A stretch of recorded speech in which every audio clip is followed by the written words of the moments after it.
Ibang uri ng tagumpay ang makapagtapos ng pag-aaral sa kolehiyo.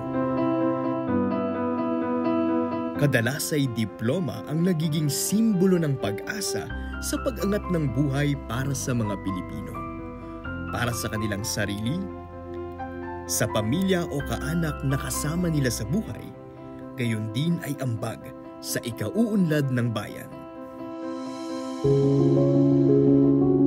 Sabi nila, kung gusto, may paraan. Ngunit para sa marami nating kababayan, hindi sapat ang diskarte lamang. Kailangang gumugol ng panahon, pera, at magsakripisyo.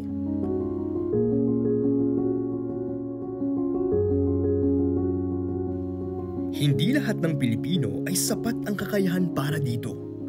Kadalas ay mas pinipili na lamang magtrabaho at magsakripisyo para matustusan ang pang-araw-araw na pangailangan nito.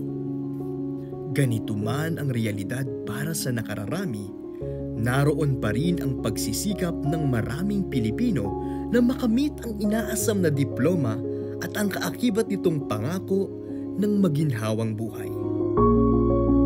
Ito ang kwento ng pag-asa. Ito ang kwento ng EOW. Bus ang tuntungan ng inisyatibang ito. Sa loob ng sasakyan ay classroom kung saan nag-aaral ang ating mga estudyante.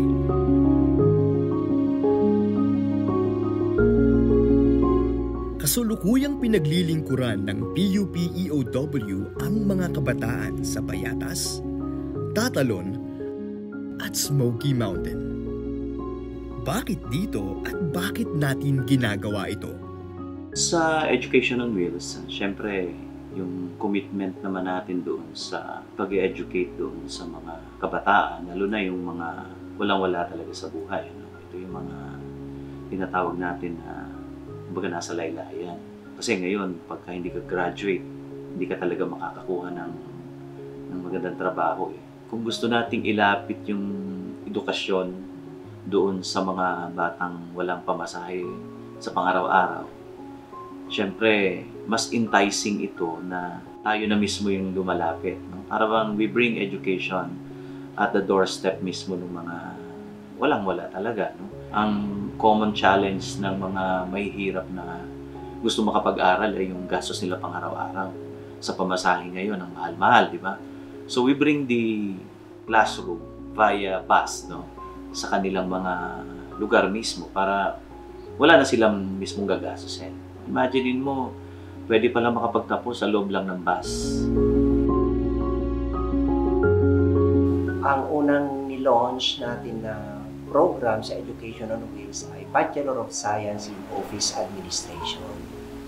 Pag may opisina, kailangan natin ang mga office staff.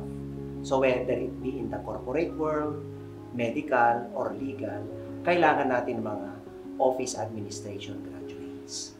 So, ibig sabihin, mas madali siyang ma-employ. Right after graduation, parang wika nga, wala nang waiting time. Madaling ma-hire ang office administration graduate.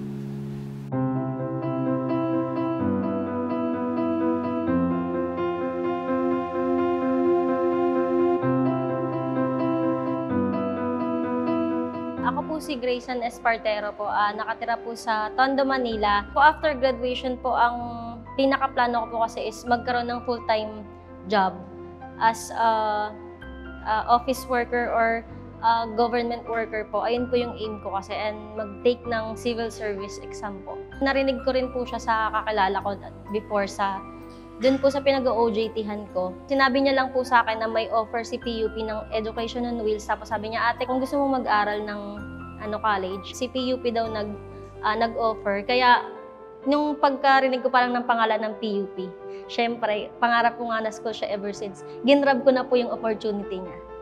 Kasi, parang eto na yun lumapit na sa akin yung pinapangarap ko. Gusto kong makatapos sa paaralan na to. Ayun yung nagtulak din sa akin para pumasok din kay PUP talaga. Ang sa akin po kasi, ang pinaka-impact sa akin ng pag-aaral ng 4 years college, hindi po para sa degree lang. Hindi ko lang po pangarap yun.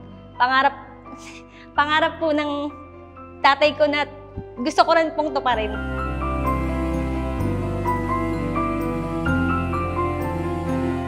Upgraded na classroom version po yung bus. Nag-plus na rin po yung naka-aircon ka sa loob na sobrang lamig nga din po sa loob ng bus. Pero nakakatuwa po kasi parang nagkaroon ng modernization yung classroom. Na sila na yung pumupunta sa amin na hindi na kailangan pumunta ng estudyante lalo pag kailangan ng walang pampamasahe papunta sa school.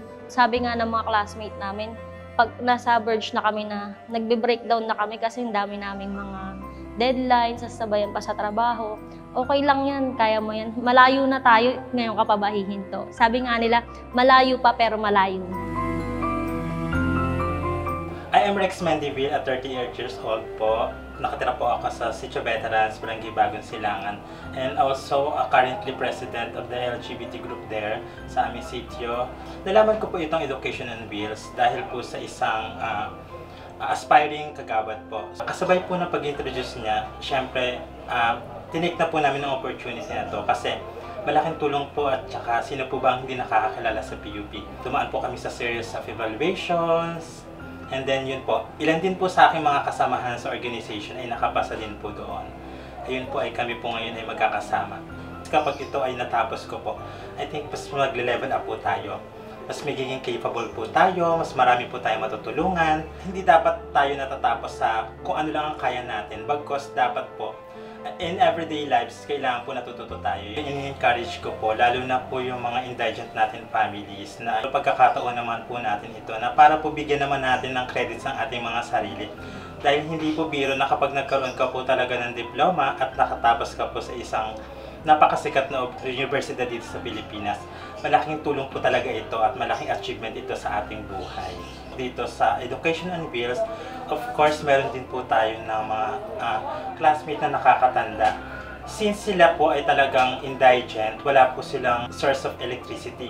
Paano po siya makakapag-online class kung wala po siyang capability o mga gadgets? So, siguro po dito, kung maa-apply natin na magkaroon man lang ng computers or laptops, at least dito, kami as classmate niya, mas matuturuan po natin siya. Kasi so far, wala po tayong equipments or ibang technologies dito.